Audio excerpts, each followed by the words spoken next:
आपने अगर अगर कोई प्रण कर ले, कोई प्रतिज्ञा कर ले, कोई जिद कर ले, तो जिद पे अड़ने वाले भी बहुत हो जाते हैं। कई बार ऐसे लोगों को झुकाना बहुत मुश्किल होता है। राहु जिनके लगन में होता है वो बहुत ज्यादा अड़ियल स्वभाव के भी हो जाते हैं। अपनी जिद के लिए कुछ भी करने को तैयार हो जाएंगे। अगर वो कहीं अड़ गए या फंस गए, बस बोलो राम हो जाएगी वहीं पे। ऐसे लोग दलेर बहुत होते हैं, ऐसे लोगों को ललकारा नहीं जा सकता। ऐसे लोग बहादुर बहुत होते हैं, बहुत ब्रेव होते हैं। लेकिन ऐसे लोग कई बार धर्म की मर्यादा को लांघ लेते हैं, धर्म की मर्यादा को क्रॉस कर लेते हैं। ऐसे लोग हंकारी भी बहुत होते हैं, अहम बहुत होता है, और कई बार कड़वा बोलने वाले भी होते हैं, ज्यादा बोलने वाले भी होते हैं, बहुत रूखा बोलने वाले भी होते हैं। कई बार आप ऐसे लोगों के साथ कहीं झगड़ा हो जाए तो दूसरे इंसान की जो इज्जत है उसका पूरी तरह से फलूदा बना देंगे। ऐसे भी लोग होते हैं। तो ऐसे लोग जो होते हैं, जो इनकी जिनके लगन में राहु हो, उनकी वाइफ की हेल्थ प्रॉब्लम चलती रहती है। ऐसे लोगों की कई बार बच्चों की प्रॉब्लम हो जाती है। ऐसे लोग अगर मेडिकल साइंस में जाएं तो बहुत बड़े सर्जन बन सकते हैं, बहुत बड़े संगीतकार बन सकते हैं, एयरफोर्स में पायलट बन सकते हैं। ये इनका बहुत, ये भी एक बहुत बड़ी, राहु जिनके लगन में हो, सर्जन बन सकते हैं, एयरफोर्स में पायलट बन सकते हैं, हवाई कोई करिश्मा दिखा सकते हैं, एरोनॉटिकल इंजीनियर बन सकते हैं। और आमतौर पे ऐसे लोग हुकूमत, शासन लेने की, जो खून के अंदर शासन करना होता है, उनके ब्लड के अंदर ऐसे अथॉरिटी होती है, पावर होती है, ब्रेवरी होती है। तो ये है लगन में राहु बैठा हो, उसकी इस तरह से पहचान की जाती है। अब हम चलते हैं आज के पहले कॉलम। ओम नमो शिवाय हरिम। हरिम ओम नमो शिवाय हरिम। हरिम ओम नमो शिवाय हरिम।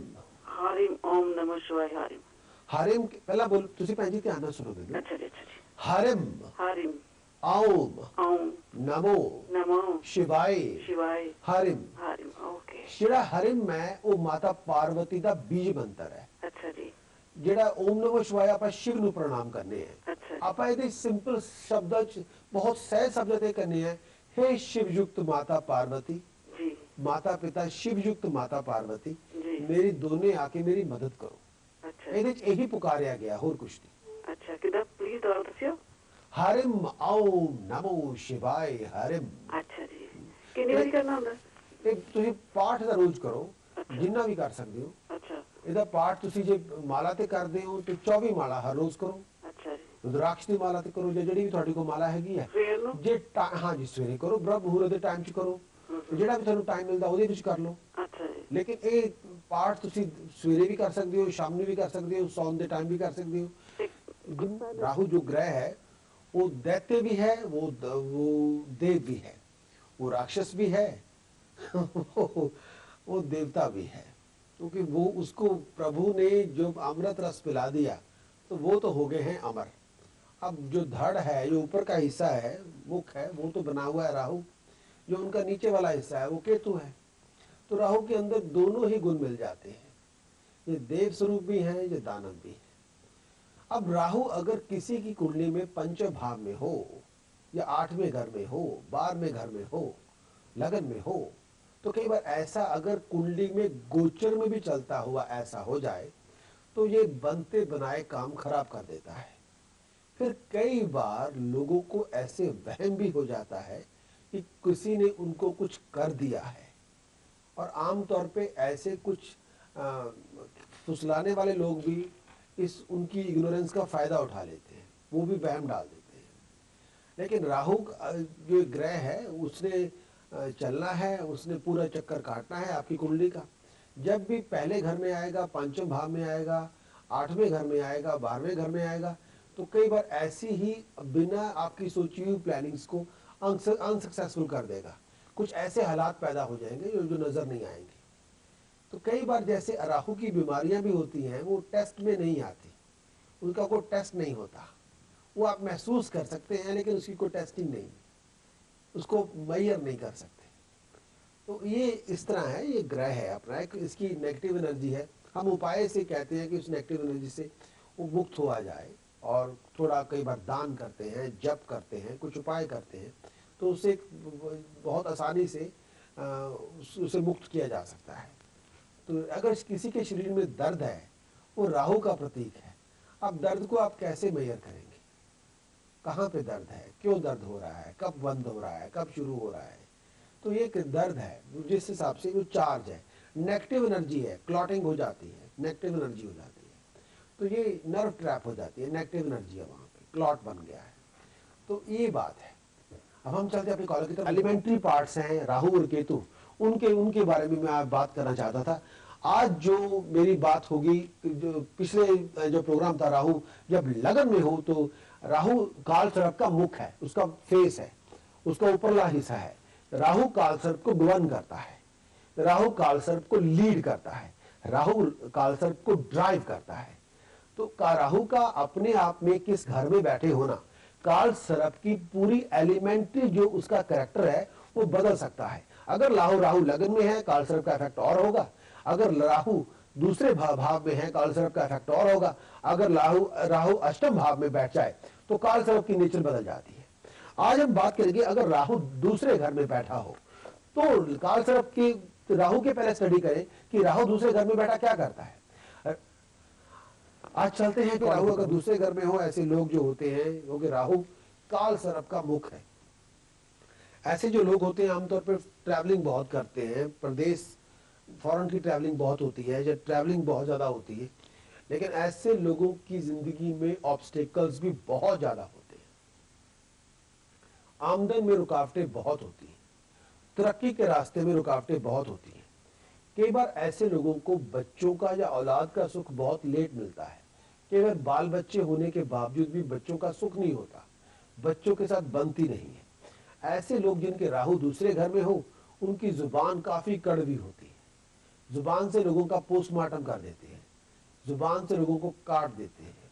कई बार उनको पता भी नहीं चलता, जो आप दूसरे को कोई ऐसा शब्द बोल देंगे, ऐसी बात कह देंगे कि दूसरे जो सामने बैठा जो इंसान होगा वो पागल हो जाएगा, क्योंकि उनकी अपनी जो जुबान होती है वो कैंची से या चाकू से ज्यादा तेज होती है। कई बार अपनी जुबान के साथ लोगों को, ऐसे जिनका राहु दूसरे घर में बैठा हो जन्म कुंडली के अंदर, ऐसे लोग अपनी जुबान से दूसरों को अपना शत्रु बना लेते हैं, दुश्मन बना लेते हैं। कई बार पैसे की तंगी रहती है, पैसे की तंगी बहुत होती है, पैसों का योग इतना अच्छा नहीं होता। हेलो, राहु के बारे में बात करेंगे जी। राहु जिनके दूसरे घर में होता है, क्योंकि काल सर्प का मुख है राहु जिसकी जन्म कुंडली दूसरे घर में होता है, ऐसे लोगों की जिंदगी में स्ट्रगल बहुत होता है, पैसों के लिए स्ट्रगल बहुत होता है। कई बार बचत नहीं होती, कई बार फजूल लोग चीजों पे पैसे खर्च हो जाते हैं, या आमदन के रास्ते में रुकावटें बनी रहती है। और कई बार ऐसे लोगों को क्रिटिसाइज बहुत करते हैं, इनकी जुबान के कारण लोग दुश्मन बने रहते हैं, जुबान के कारण बहुत प्रॉब्लम बनी रहती है।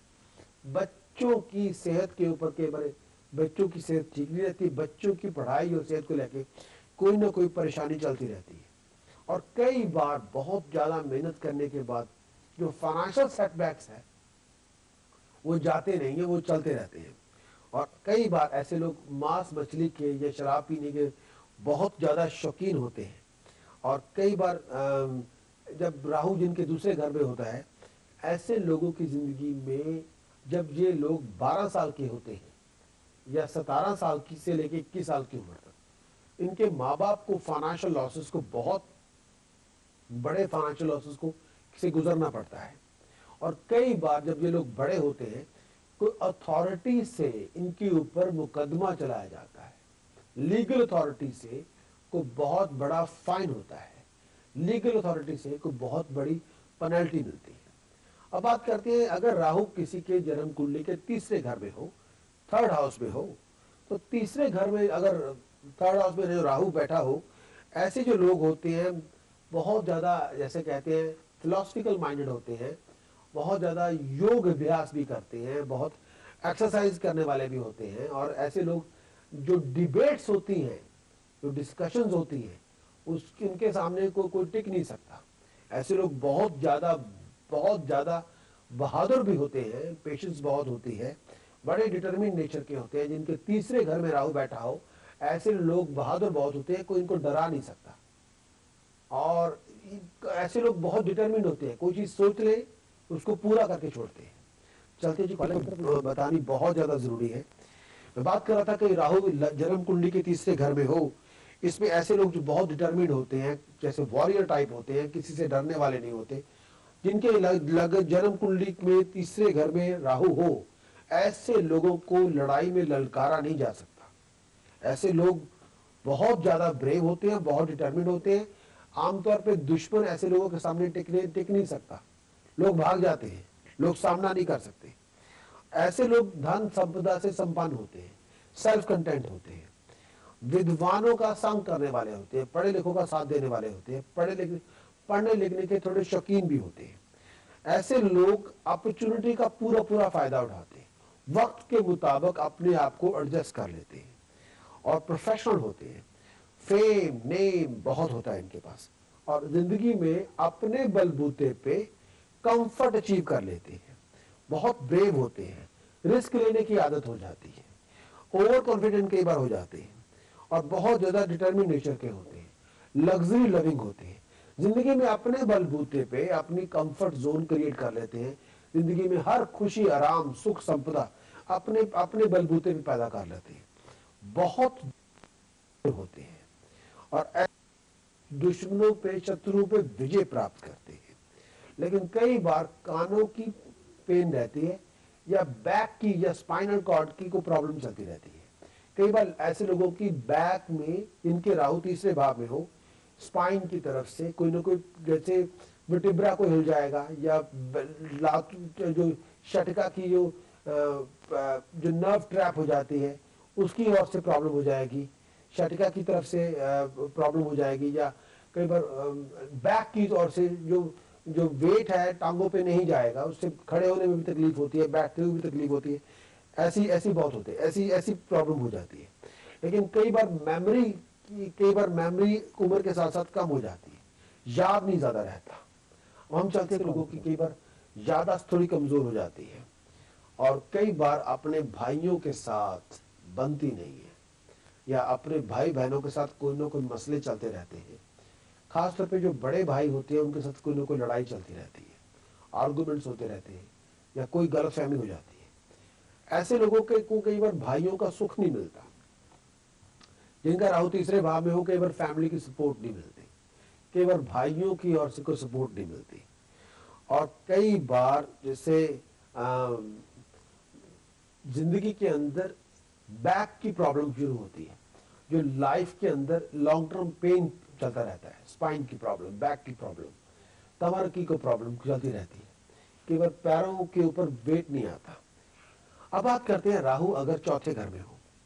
राहु अगर चौथे घर में हो, जिनकी जन्म कुंडली के अंदर राहु चौथे घर में, चौथा घर जो आप हमारी जिंदगी का, हमारी जन्म कुंडली में एक बहुत प्राइम पोजीशन है, उसका चौथे घर का संबंध हमारी फैमिली से है, हमारे सुख से है, हमारे कंफर्ट जोन से है। हमारी चौथा घर का ताल्लुकात हमारी जिंदगी के अंदर जो हमारी फैमिली हैप्पीनेस है उसके साथ है। चौथे घर का ताल्लुकात हमारी पीस ऑफ माइंड के साथ है, हमारी हार्मोनी के साथ है। हमारे अगर हम प्रोफेशनल क्वालिफाइड हों तो चौथे घर से पता चलेगा। चौथे घर का ताल्लुकात हमारी माँ के सुख के साथ है, हमारी माँ का है। चौथा घर, हम कितनी प्रॉपर्टीज के मालिक होंगे, कितनी एसेट्स के मालिक होंगे, चौथे घर का ताल्लुकात उससे भी बनेगा। चौथे घर में अगर राहु हो, ऐसे लोग सेटिस्फाइड नहीं होते, कंटेंट नहीं होते, ड्रे ड्रीमर होते हैं, दिन रात सपने लेने की आदत हो सकती है आंखें खोल के। और ऐसे लोगों को सेटिस्फैक्शन ना होने के कारण, सेटिस्फाइड ना होने के कारण, कई बार ऐसे लोगों को दूसरे लोग कई बार परेशान हो जाते हैं। ऐसे लोग कई बार अपने दुख आप ही इकट्ठे कर लेते हैं, ज्यादा बोल के, और अपनी जो एक्सप्रेशन होते हैं कई बार वो इतने अच्छे नहीं होते कि दूसरे लोग परेशान हो जाते हैं। ऐसे लोगों को जब 4 साल की उम्र होती है, 8 साल की उम्र होती है, या 11 से 17 साल की उम्र होती है, उस दौरान माँ के हालात, जब माँ के ऊपर बहुत असर पड़ता है, माँ की सेहत को लेके, माँ की वेलबींग को लेके, माँ की परेशानियों बहुत बढ़ जाती है उस उम्र में।